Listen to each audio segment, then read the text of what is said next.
You face what you don't like.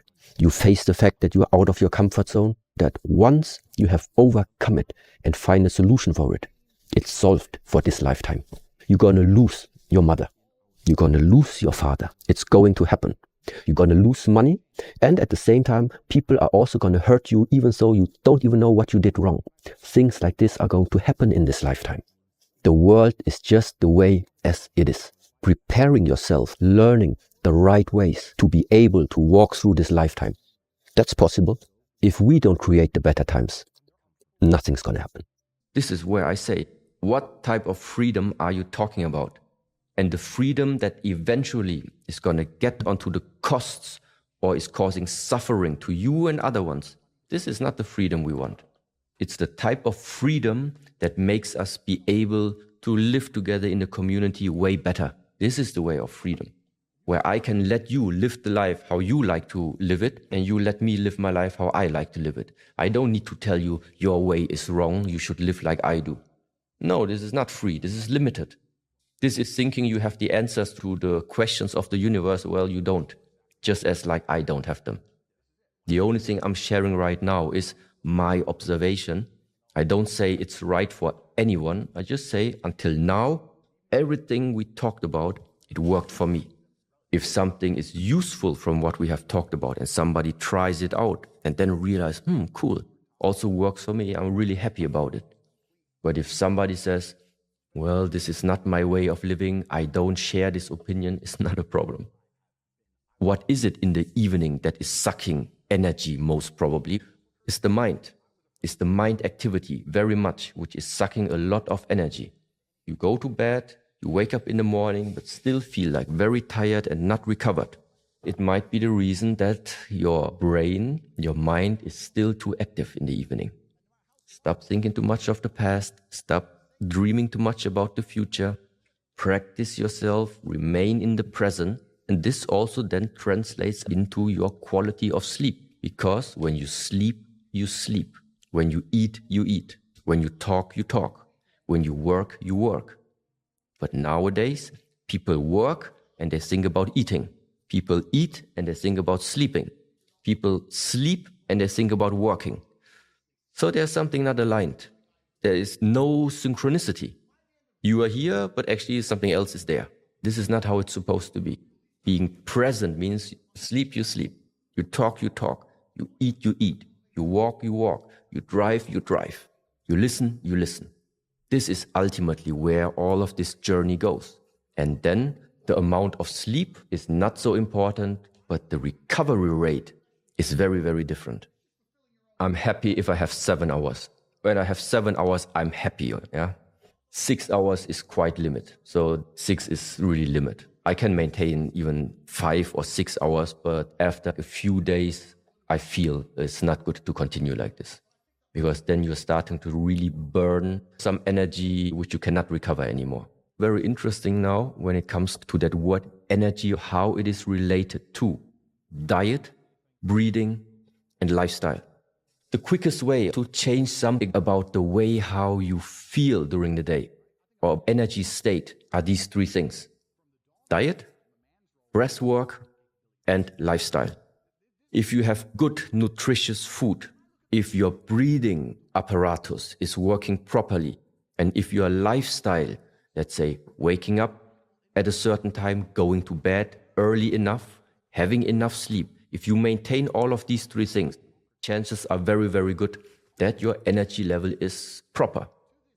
If the diet is not good, if your breath is not good, if your lifestyle is not good, still you are alive somehow, but the energy that is now being sucked out from you in order to make you still functioning, it is coming from something that we, let's say in the ancient tradition, call it comes from your essence, which means ultimately no good lifestyle, no good food, no good breath, life short.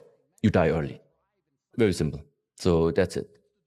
You have some mindset where challenge is not an obstacle for you, where difficulties in life is nothing that stops you, but a challenge in life, a conflict that comes up. Everything that makes you feel uncomfortable at the first glance, It's nothing that is depressing you. It is something where you actually realize that is the next area of my growth. Because it's heartbreaking, because it is so heartbreaking, because it goes so deep, it carries the potential for the highest transformation. So this type of change of perspective, if you want to see it bad, it's going to be bad. But if the circumstances right now are like this, and with the mindset which is in your hands, you can still transform it somehow, the highest transformation can happen. And this is, I think, the value. This is why I like so much in the Buddhist teachings. Number one sentence is, with our thoughts, we create the world. The circumstances are not going to change. What happened to you is not going to change. But dependent on how you are tuning your thoughts, something about it is going to change. This is why the power of the mind is so important. Because it is ultimately outside there, the wars, everything is not going to change. Because it's not dependent on what you want. You can only determine what is going to be the consequence of what comes to you. How will you transform it? Will you let it stuck inside of you and it slowly eats you up from the inside? Or do you make something different about it? And this is based on the thoughts, on the mental redirectioning of yourself. Yeah. How do we keep going when we lose hope? Either you have very strong personalities next to you that realize you're about to lose hope, and that's why they keep pushing you, which means that's why it's good to sometimes have a brotherhood or a sisterhood or somebody you are very close to, people they can sense, they know when your motivation is down and you cannot get up by yourself. That's why you have them. Then they come and help you. It's good to have sometimes a bond like this. The second thing is, if somebody is losing hope already, maybe the vision that gives the hope is not strong enough. Hope dies at last. I really think so in a way too. But if the hope dies too early, before that, that was not hope. That was maybe an idea.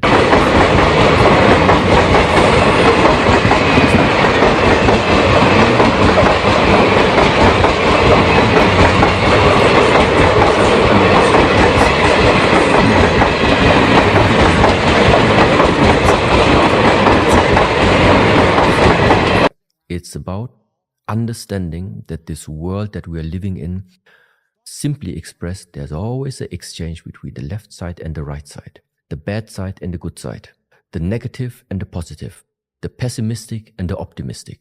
That's why for me, those two, they always belong together. And it is normal for me that sometimes circumstances are bad, but I also know, at the moment, but it's an exchange. Sooner or later, it will be also becoming good again. Now I'm a little bit depressive, but it's gonna change. Same way is, now everything is positive. Yeah, but I know it's gonna change. Things are changing. Nothing ultimately stays as it is. That's why I'm not sure if it is a positive mindset that I would propagate. My mindset would be that you are neither stuck in a negative one, but you're also not stuck in a positive one. So your perspective, your mindset would be one that at all times always sees actually the exchange of this one and this one. And sometimes out of circumstances, out of whatever reasons, sometimes it's more based upon here. But then you also know just a question of time, I move here. So to understand the interplay of these two, and accept it actually that also the negative part is part of my life. As long as I also take care that it doesn't stay for a too long time in my life, I can have my bad days. Because to push yourself in having positive thoughts, be optimistic, can also sometimes be like you see people do it, but you can feel they're not.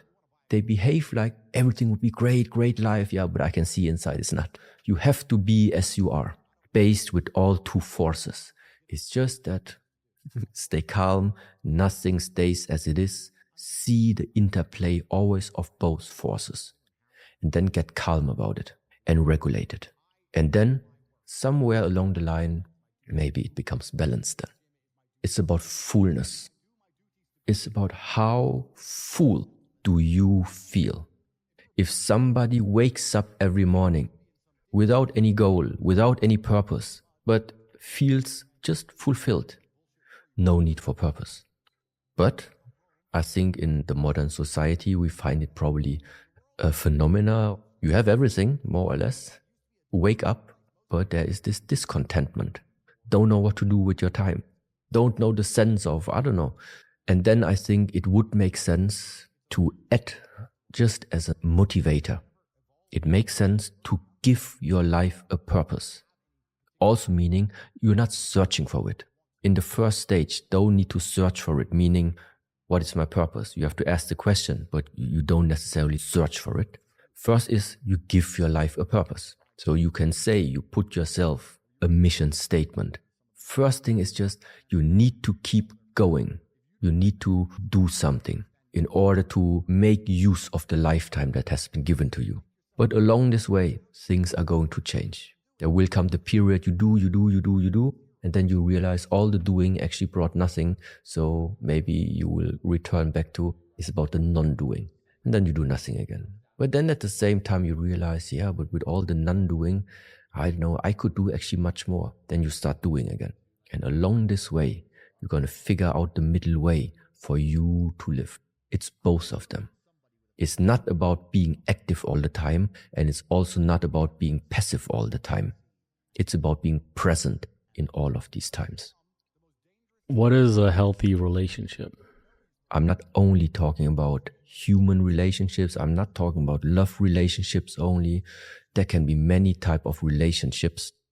First that just comes to my mind is, in order that there is a type of relation, that means there must be already at least more than two components involved.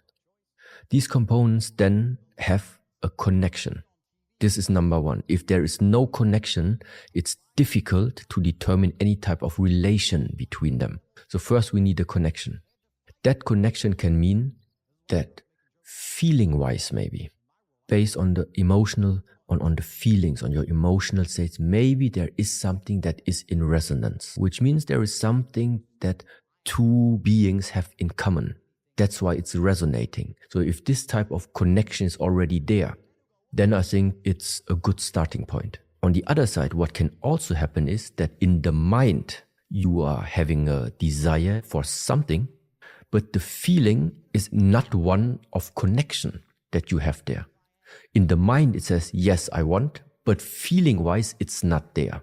This is for me not a good starting point. How do I know if a relationship can develop into a healthy way? I think you must directly start right from the beginning. If the feeling with which you have entered into this relation, no matter what type, if there is resonance. Of course, we think we know what we want. The question is that what you want, does it fit to what another person wants? What you want, does it fit together what like your dog wants? And if there is no basic, if there is no way that you can connect, and after the connection, what is happening then? Exchange. Exchange, giving and taking.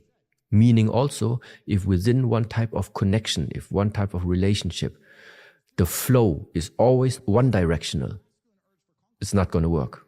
So after connecting, after resonance, then the question is, how do you see the flow of exchange within this bond?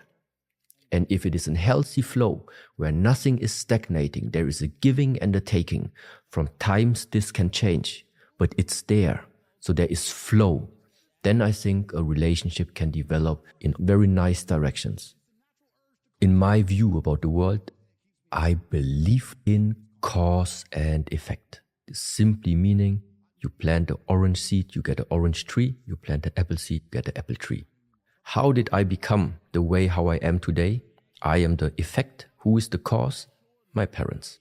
So why can I be here? Why are we able to talk? Because of my parents. And everything that you can trace back, thanks to my parents, that's why there is gratitude. Why can I do in the martial art field the things that I can do? Because I had teachers that taught me the things.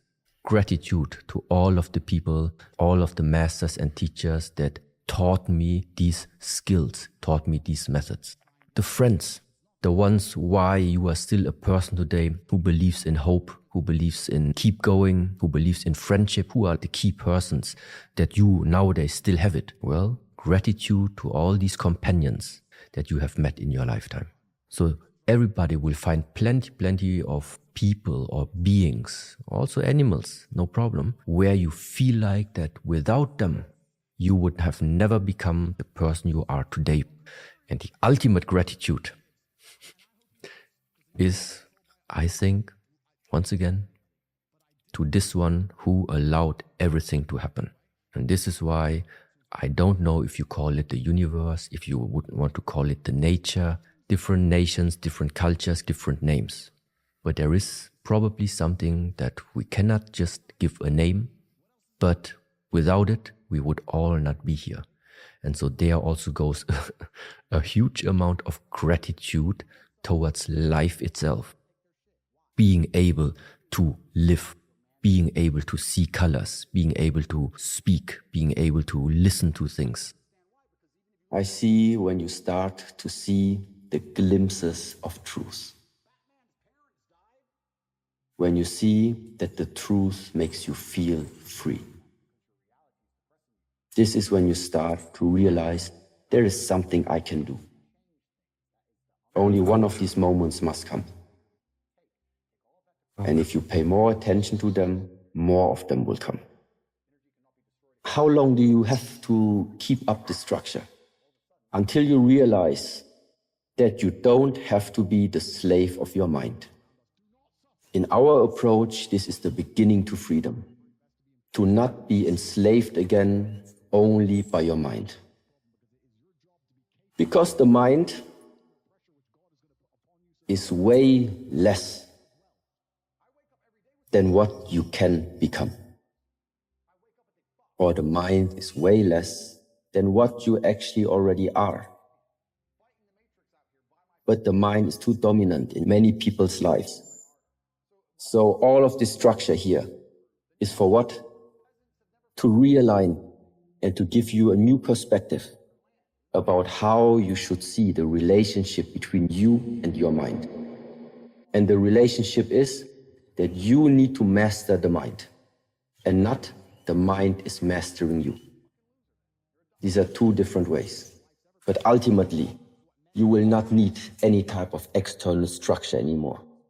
Once you have understood the core, once you have the essence, I think then all structure you can lay down.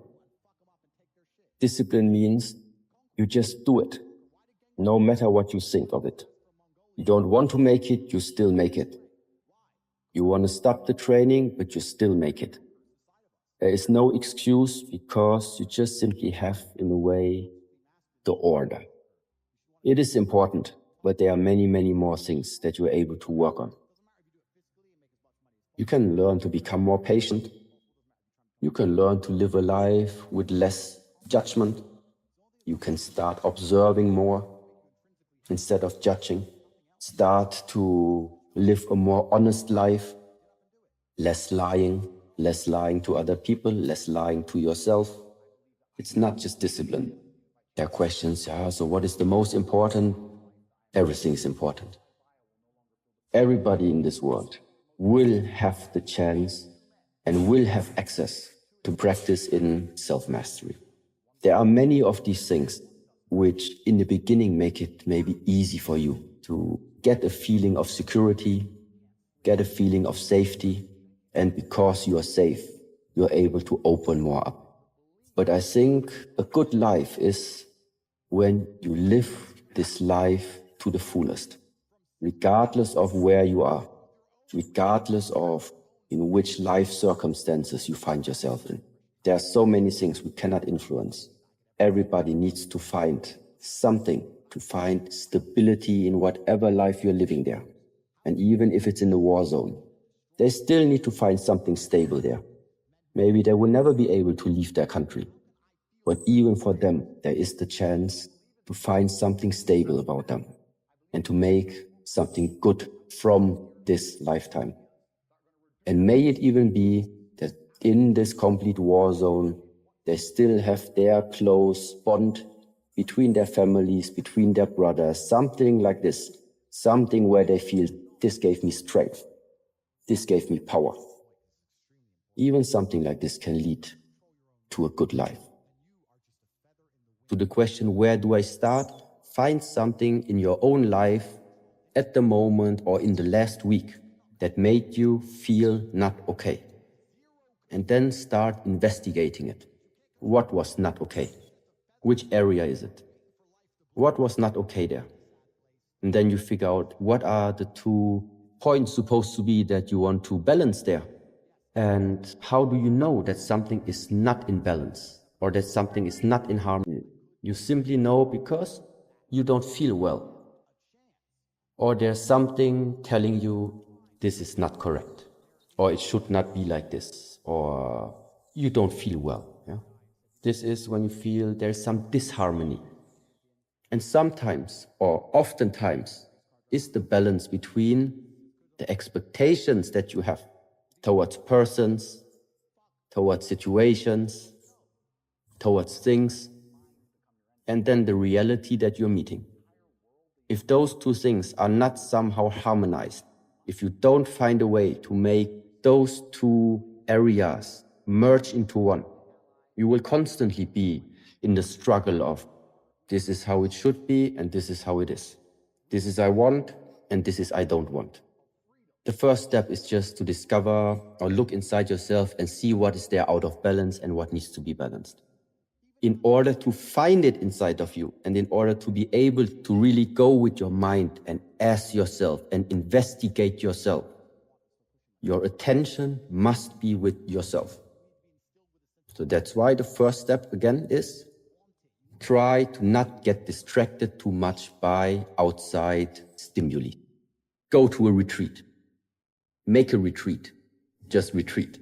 Once the attention is there, and once you know it's there, now this attention is able to penetrate deeper. And you can start observing things about yourself. And how do you do this? How do you get the attention to a retreat? How do you retreat? You can practice martial arts, you can practice Kung Fu, and you can practice Qigong in such a way that you will realize that all these practices are the perfect methods to exactly spend time with yourself. You realize for yourself when we were having the hard training and you were pushed to your limits, in the moment where you are reaching the limits, you don't have time to listen to the birds singing. You don't have time to think about any problems. You don't dream about any movie and you don't dream about any holiday. The only thing you care about is what and how can you make something with yourself. Concentrate more, tense more up, stay more focused. It is something you are figuring out for yourself, how to maintain this concentration. But the reason why you made it is because you made some Kung Fu, because you made some training. So you use the training method, you use the Kung Fu, you use the Qigong in order to get back to yourself. And this is why the Kung Fu and the Qigong are 2 very, very helpful methods in order to get access again to yourself. Invest your lifetime in elevating the openness of the heart for you. This is the elevation. But how are you able to elevate? How do you know at which level of elevation you are finding yourself? Well, this needs to be tested. What it means is, if you are still getting angry if somebody takes your cup of tea or takes your cup of coffee away, it's still far, far away from being an elevated soul, from being an elevated being. If small things like this still bothering you.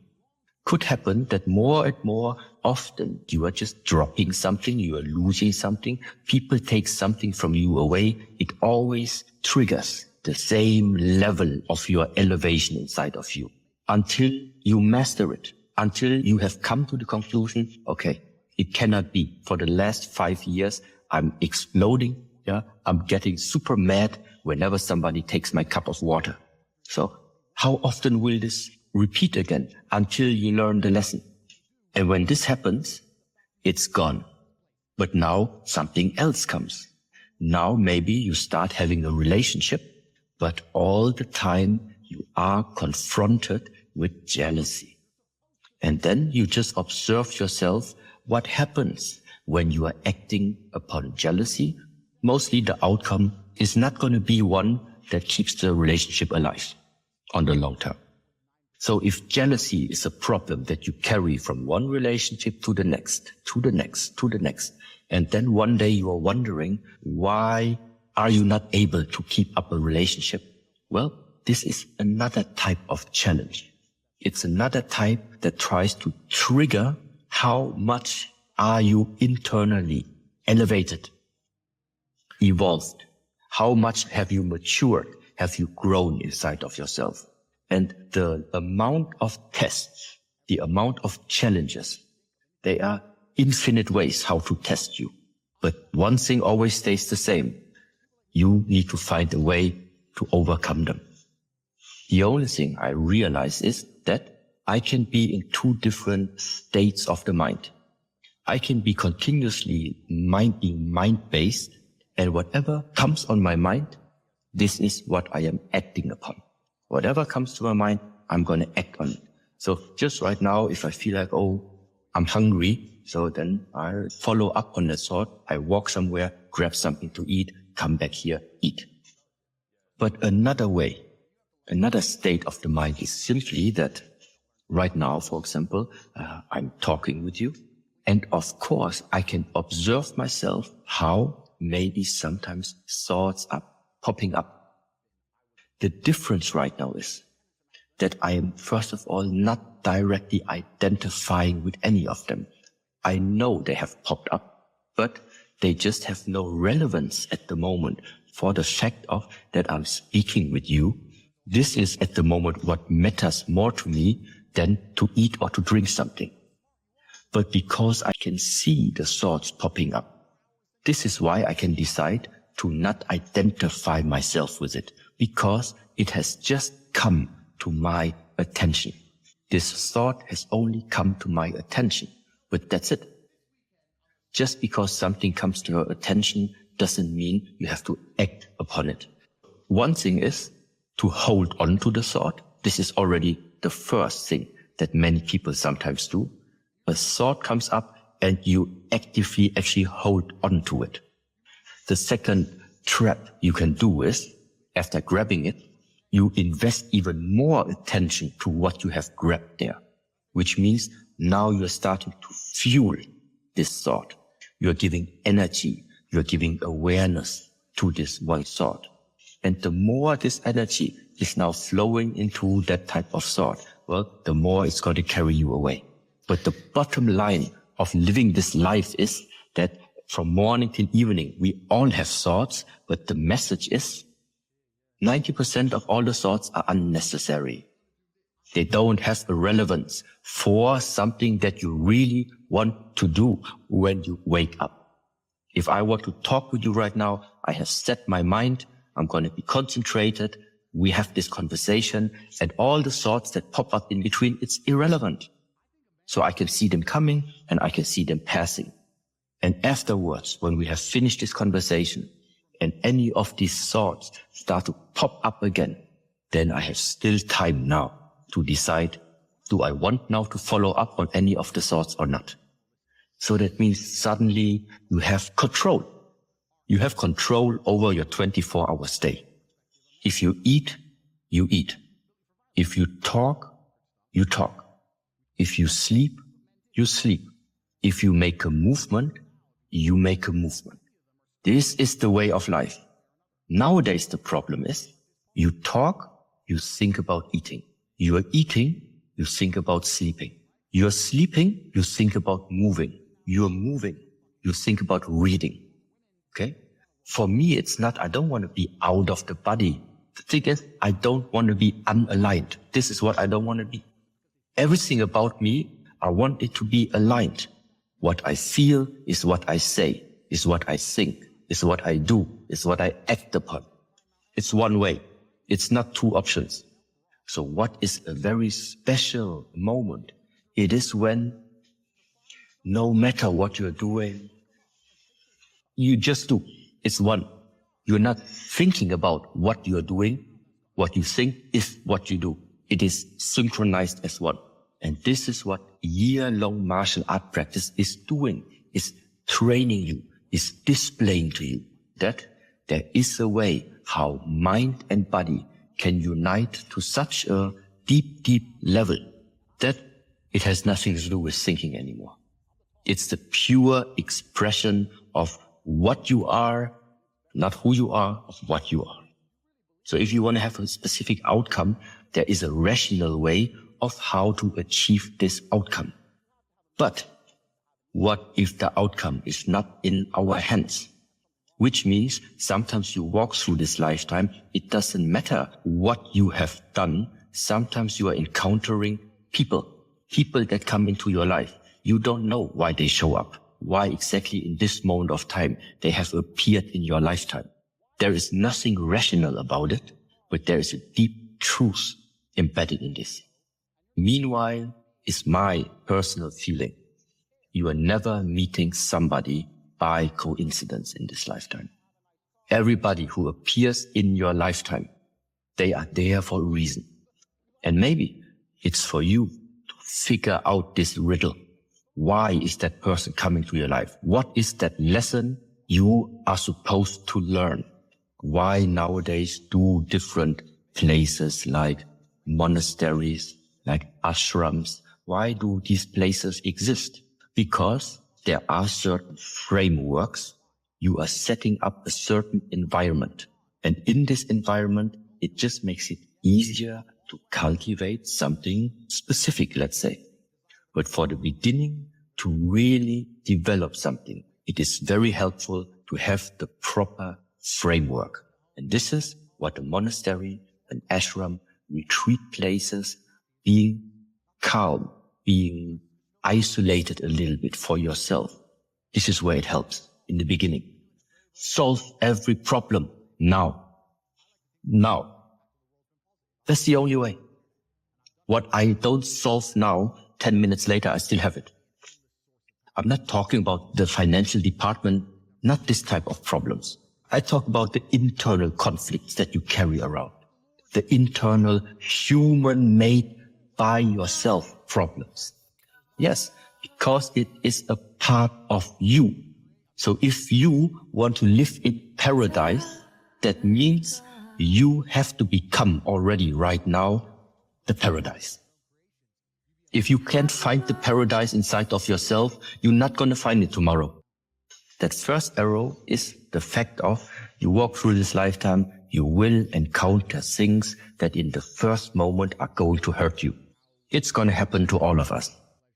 But now the question is, after something like this has happened, how are you going to cope with it now afterwards? Many people are still dwelling in the past, carrying the suffering and the pain from that event still with them. Even if a month has passed, a year has passed, 10 years have passed, it's still there. This is the literal example for remaining too much still in the past. And this is the second arrow, for example. When you start walking through this lifetime, every human being is going to encounter different moments, different situations that are going to trigger something that most of us would regard as unpleasant. This is already the beginning where we are saying, walking through this lifetime, you will encounter suffering in many, many different variations. Even going to the doctor, going to the dentist, having a surgery, hitting your knee against something. This type of suffering is especially hard when it now comes to the loss of beings. So meaning if you had a very close relationship to an animal, if you had a very close relationship to your parents or to a beloved one, and then this person passes away, there is also the suffering of this loss. So the bottom line for all human beings is, when we are getting born and start walking through this lifetime, we are going to encounter suffering. You could say, yes, this is the normal way of life, so there's no way around it. We need to find the state of being free of suffering in the here and now, in the moment, regardless of what you are doing. To experience the states of being free of suffering, one way to cultivate this are the so-called meditative practices.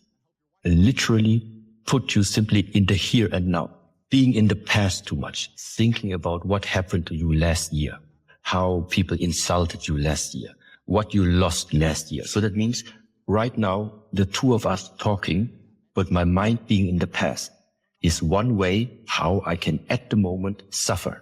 But the fact is, it happened last year, but right now you're still suffering. Why? Because your mind is in the past. Now we don't know what the future is going to bring. I don't know how this year is going to evolve, in which countries the next war is going to break out. Oh, what's going to happen next week? What will I do when they come into my country? So at the same time, you can recall the sufferings also by spending too much time jumping into the future. So being in the past, being in the future, both of them are already sources where you're going to find suffering. As long as there is separation existing, separation from the present to the past, from the present to the future, from you to your surroundings, from good and bad, from having and losing, from living and dying. So the more your mind is based on either this or that, the more you see this separation, the higher the chances are, if you cannot find a way how to unite them, then it is automatically related to suffering. And so there's only one way how to reduce it, at least personally for everyone. Everything that you can observe in your lifetime, that you can observe from the moment you wake up in the morning, everything we're regarding as separated, figure out a way how to find the proper perspective and unite them. See that everything belongs together, regardless of if you like or dislike, because this is also separation, liking or disliking. Number one, you figure out your own personal way how to ensure that you are starting to love this life, to appreciate the time that has been given to you, to enjoy actually what you yourself are doing. That is the number one of greatness. And then after you have discovered that this is the way, that you liberate yourself to fully enjoy what chances have been given to you in living this existence. This is number one. Then the second one is spread the message that other people discover the same.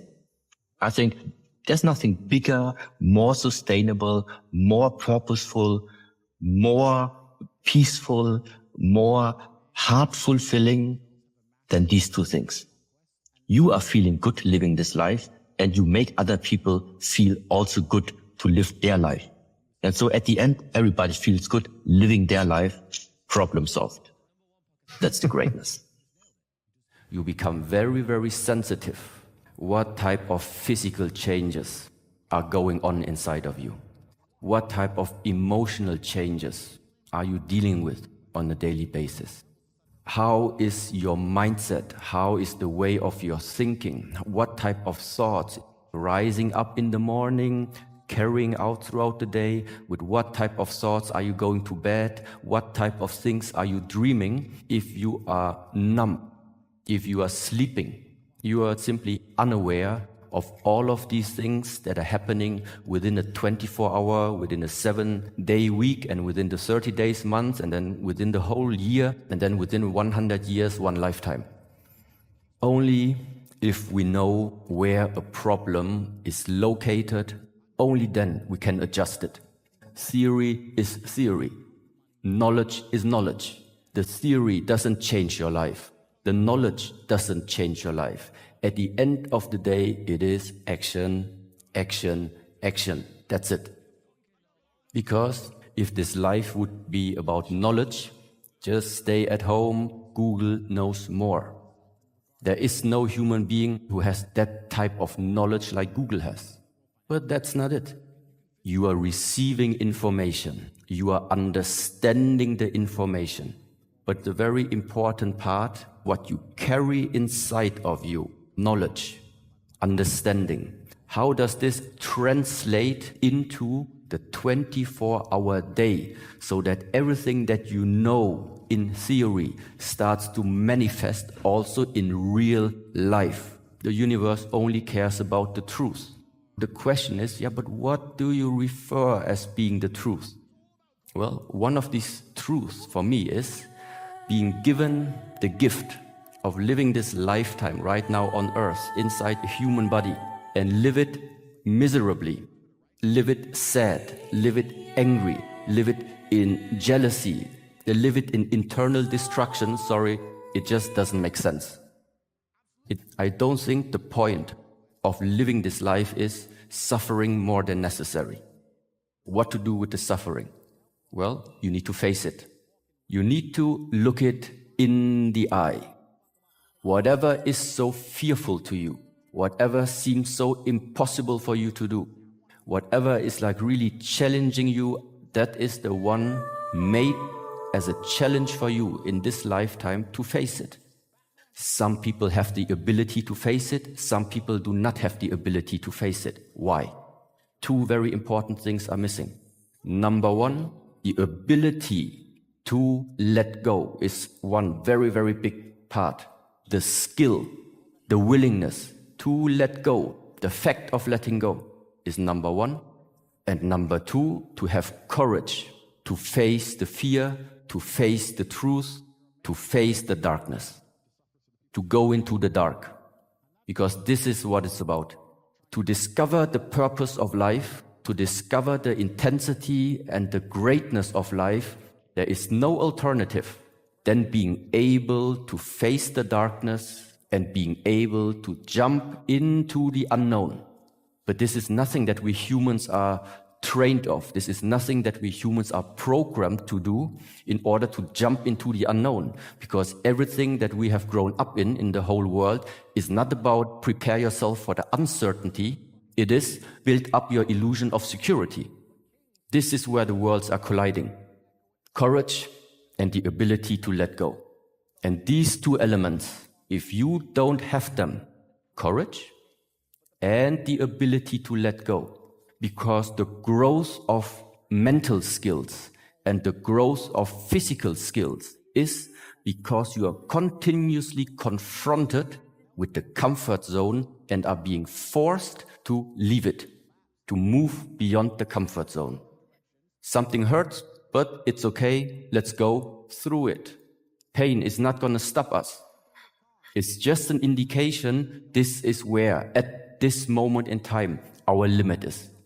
And because we understand this on the physical level, it starts to transcend and translate into the mental way of thinking. If the suffering is there, I'm not going to run away from it. I'm not going to ignore it. I'm going to find a way to overcome the suffering. And this is the very, very important distinction, what I think this life is about. To overcome the suffering. Not to ignore the suffering, not to run away from the suffering, not to create your dream world in order to not face the suffering. No, the suffering is there, the enemy is there, face it. If you're not strong enough to face it at this moment, invest your lifetime to make yourself strong enough to one day be able to face it. In my world, if you don't face it, it will always be part of your existence. Why is the mind so important? It matters. If you wake up in the morning, what are you thinking when you wake up in the morning? And if you already wake up with conflict in the mind, with unsatisfaction inside the mind, wake up with a feeling of lack. I wake up, I have to do something quickly because I don't have it right now. Whatever it is. So running after something. Why do you chase anything? Because you're in a state of lack. Something's missing. If you would have it, why would you chase it? And now the question is, where does this lack come from? And now come back to the child. The child, the incarnated soul, the incarnated spirit, when it comes to the earth, whoever made it possible for that child to come, you can call it God, you can call it the nature, you can call it the universe, no matter what. This force, this power does not make mistakes. God is not putting you in this earth incomplete. Why would he do that? What he's putting on the earth is existence. He's granting us existence. And afterwards, it starts that we have concepts. We start thinking. We start having ideas about how this life is supposed to be. If you're not successful, it's not a life. If you don't have many cars, it's not a life. If you don't have many friends, it's not a life. Well, no, this is all human ideas. You came to the earth right from the beginning. You have been complete. This is the alternative. At the moment, I would say it's just guiding to rethink. So what is the next way of what can people do? Rethink your life. Look at how is your life looking at the moment? How did you spend the last 5 years, 10 years? Do you maybe see some patterns in your life? I tell you one pattern. Everybody has. I had it too. We all have it because it's normal. There was a time we didn't even have any mobile phone. Then the first Nokias came out. Okay, eventually you even got one. We're happy about it. Then the next generation of phones came out. And this one was, okay, it's old already. And you wanted the next one. Then you got the iPhone. Then you got the MacBook Pro, the big TV screen. Then the first car you had, a Volkswagen. Afterwards, you had a BMW. But there is a pattern behind there. Whenever you get what you want, you will realize that's not it. And so the question is, when do you start to realize the pattern that running after desires is not going to fulfill your desire? What you need is realization. What you need is wake up. This is where all these terms are coming from. Also, to take that misunderstanding away. I grant you the Porsche. I grant you a big house, yeah. It's all nice, and I mean, if you can afford it, it's absolutely something. I mean, why not? The German technology and possibilities that meanwhile is able to do is pretty awesome. The only thing is, ask yourself, your satisfaction about life, is it based on a condition or not? Because this is what I would see right now. Everything that at the moment you want to have, always when you say, I need this in order to feel complete, I want this in order to feel complete, then it means your life, your satisfaction about life is based on conditions. As long as I have many followers, I'm happy. As long as I have a family, I'm happy. As long as I have the car and the big house, I'm happy. The fact is, you do not have a guarantee. You do not have a security that at any point in time, you're gonna lose these things. First of all, latest, when the body falls apart, you're gonna lose them anyway. But even before that, just look out in the world when we had, for example, the restrictions because of the COVID. What can you do as an individual if the government decides, finished, no more podcasts, no more going out, no more meeting friends, stay at home. And you had a lifestyle, every day you go out meeting friends, every day you drive around, every day you are outside. But now, because of whatever, you are forced to stay in that restriction. What is going to happen to your life satisfaction? The more it was based on the condition of life needs to look like this, the more we will suffer. Many developed depression and many started waking up, realizing I cannot base my life on circumstances where I don't have influence on. And this is exactly what this life is about. Don't base your life satisfaction on circumstances where you have no influence on. If you have, well, then change them in a way that serve you. But there are many things we don't have. To already right now, realizing I cannot as a small citizen, I have no influence on whatever the politicians are going to throw out there. No way. Then you are realizing your life is in your hands. Your responsibility is make sure that inside you are always full, or that you are feeling full. No matter what happens on the outside, nobody can take something away from you. Because the gift that has been given to you is the existence, is this lifetime in the first place. We already have been given the greatest gift of everything, existence. Now, don't let anybody interfere trying to take that away from you. So that means don't outsource the power of having your life in your own hands. Don't outsource this to external circumstances. Don't outsource it to the amount of messages you receive per day. Don't outsource it to the number of followers.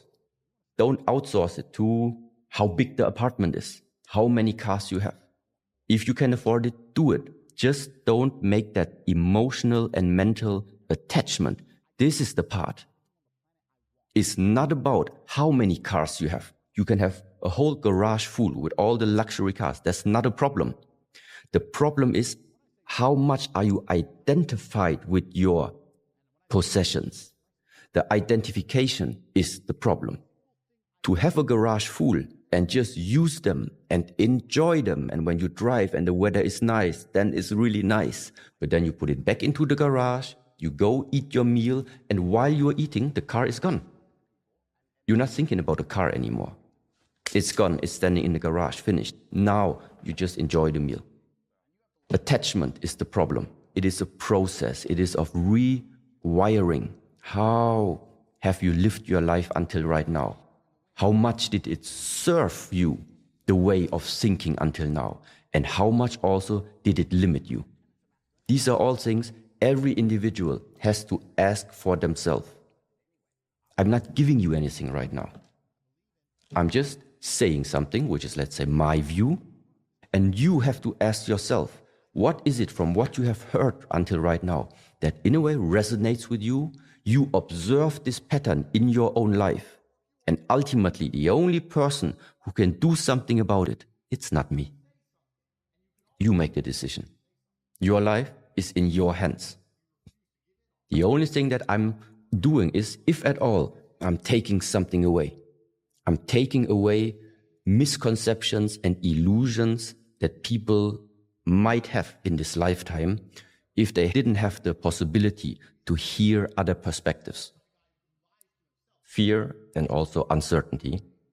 These two things are the biggest challenges every human being is going to face. The question is, are you living your life based on fear or not? And this fear is not helpful because it restricts you. It restricts your ability to expand the mind. Fear is restricting you to discover because fear makes you to stay inside the comfort zone. But why do we call something the comfort zone? It's because we have spent time already inside that zone that we know. You know everything about it inside there already. You have seen it, you have experienced all of it. That's why everything has become comfortable to you. So as long as you're comfortable, it means you are not leaving the things that you know. This existence is too big. It's 0.1% of knowing, it's 99% of not knowing. If you want to discover what is the 99.9%, it means you need to leave the space of knowing, you need to leave the space of comfort. You need to go into the uncertainty. And this is that fearful part. The more fearful you are, the more you're going to stay where you are. The less fearful you are, the more you're going to expand, the more you're going to discover. Now the question is, how can I now learn to face your fear? To face it. And there again, I think the Shaolin practices is one of these ways. So facing pain is also something that goes along the way of practicing the Shaolin martial arts. You don't have to jump right away into the darkness. Not many people can do this.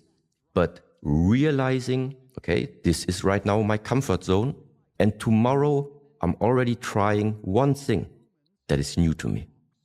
It still feels uncomfortable to me, but okay, let's try. Just one step out. Next day, another step out.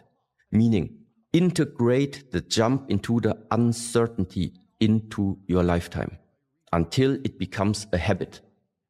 This is the one way. How to develop that ability to go against the fear. This is one thing.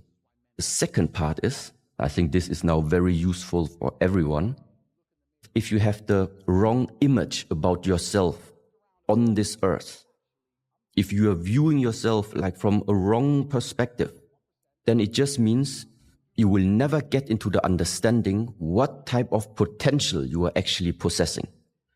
The point is, you're becoming more and more refined about there is much more about us. Because in the moment where you realize that bag of skin has more on the inside, it also increases right now your ability. If you say health is important to me, well, then it's not enough to just like use cream on your skin. That is taking care outside. If you know there is more inside, then it means whatever you eat, whatever you do, whatever you're drinking, how does it affect what is inside of you? So all these practices, what does it do? It makes you become more refined about yourself.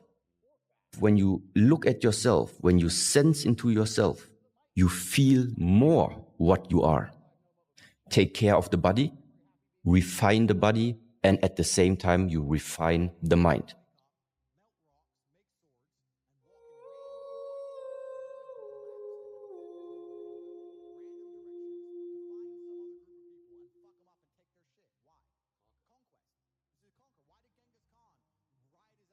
Why is the mind so important? It matters. If you wake up in the morning, what are you thinking when you wake up in the morning? And if you already wake up with conflict in the mind, with unsatisfaction inside the mind, wake up with a feeling of lack. I wake up, I have to do something quickly because I don't have it right now. Whatever it is. So running after something. Why do you chase anything? Because you're in a state of lack. Something's missing. If you would have it, why would you chase it? And now the question is, where does this lack come from? And now come back to the child. The child, the incarnated soul, the incarnated spirit, when it comes to the earth, whoever made it possible for that child to come, you can call it God, you can call it the nature, you can call it the universe, no matter what. This force, this power does not make mistakes. God is not putting you in this earth incomplete. Why would he do that? What he's putting on the earth is existence. He's granting us existence. And afterwards, it starts that we have concepts. We start thinking. We start having ideas about how this life is supposed to be. If you're not successful, it's not alive. If you don't have many cars, it's not alive. If you don't have many friends, it's not alive. Well, no, this is all human ideas. You came to the earth right from the beginning. You have been complete. This is the alternative. At the moment, I would say it's just guiding to rethink. So what is the next way of what can people do? Rethink your life. Look at how is your life looking at the moment? How did you spend the last 5 years, 10 years? Do you maybe see some patterns in your life? I tell you one pattern. Everybody has. I had it too. We all have it because it's normal. There was a time we didn't even have any mobile phone. Then the first Nokias came out. Okay, eventually you even got one. We're happy about it. Then the next generation of phones came out. And this one was, okay, it's old already. And you wanted the next one. Then you got the iPhone. Then you got the MacBook Pro, the big TV screen. Then the first car you had, a Volkswagen. Afterwards, you had a BMW. But there is a pattern behind there. Whenever you get what you want, you will realize that's not it. And so the question is, when do you start to realize the pattern that running after desires is not going to fulfill your desire. What you need is realization. What you need is wake up. This is where all these terms are coming from. Also, to take that misunderstanding away. I grant you the Porsche. I grant you a big house. Yeah, it's all nice. And I mean, if you can afford it, it's absolutely something. I mean, why not? The German technology and possibilities that meanwhile is able to do is pretty awesome. The only thing is, ask yourself, your satisfaction about life, is it based on a condition or not? Because this is what I would see right now. Everything that at the moment you want to have, always when you say, I need this in order to feel complete, I want this in order to feel complete, then it means your life